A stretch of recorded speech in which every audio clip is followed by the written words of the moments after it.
Okay, so the claim that I'm responding to is video game addiction is a growing problem.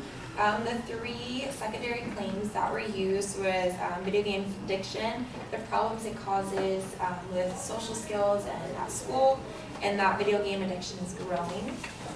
So video game addiction, one can argue it's not really an addiction, it's more of a habit. A habit is done by choice. The person with a habit can choose to stop when they want. In order for it to be an addiction, you have to constantly think about it, and it also has to kind of like ruin your relationship with people. That's kind of what an addiction does. And video games doesn't do that. According to the Entertainment Software Association, 53% of people that play video games say it actually connects them with their family more, and 42% actually say that it helps spend time with their family. So instead of pulling their family away, it actually makes them feel closer to their family. The brain works a little bit differently rather than like a drug addiction and video game. When you play video games, it releases dopamine into your brain, and dopamine is a neurotransmitter that kind of controls your rewards and your pleasure. So according to game psychologists, when you play video games, it releases 100%, so double the dopamine into your brain. So that sounds like a lot, right? But let me put that into perspective for you. So if you're sitting at a restaurant and they're bringing your favorite food and it's like sizzling and it's just like mouth-watering, that also gives the same level of dopamine as playing video games. So 100 to 200% levels of dopamine are released. Now it's different for drugs.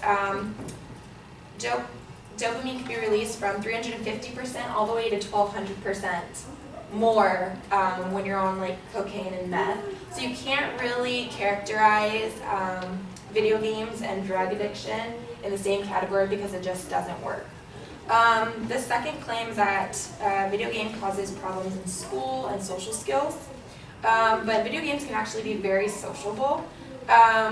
According to the American Psychological Association, 70% of people who play video games actually play with a friend.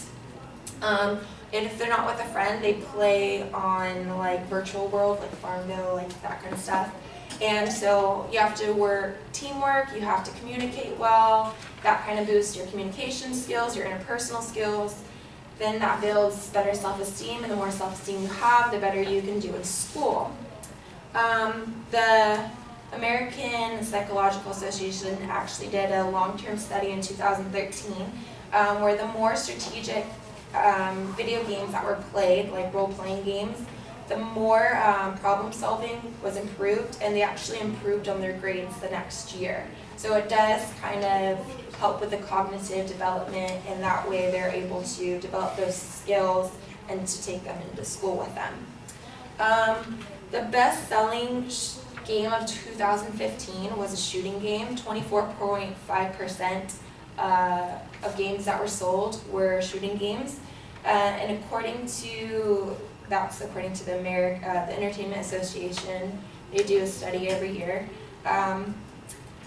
With the 2013, shooter games improve the capacity to think about objects in 3 dimensions just as much as you would get at an academic course. So playing video games kind of is not the same as going to school, but it can help benefit you when you're in school. The third claim was that video game addiction is growing, and he talks about the DSM-5, and so the DSM is the Diagnostic and Statistical Manual of Mental Disorders. It's a handbook used by health professionals as a guide to diagnose disorders. He talks about that internet gaming disorder was put into DSM, but it was put into Section 3.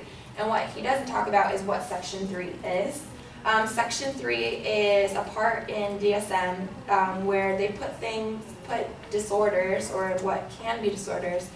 They have clear merit, but there's not enough evidence to prove that it's a disorder or that it's an addiction, and it's too hard to diagnose. So with the internet gaming disorder, you have to go through like 7 or 8 steps in a period of 1 year to be considered an addiction and a disorder. So it's just in section 3 for further research. So I talked about how video game can be considered a habit rather than being an addiction.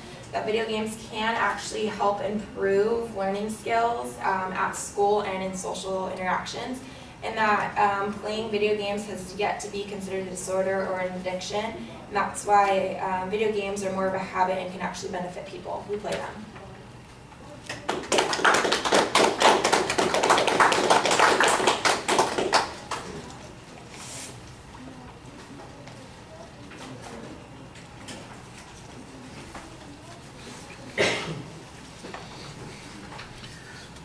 All right, well, the first two arguments consist primarily of counterclaims on the argument. There's not a lot of analysis of the advocate's evidence or reasoning on these particular points, but I did think that you had some good counter evidence talking about what the benefits of the games are in terms of socialization, and the analysis of the dopamine thing and trying to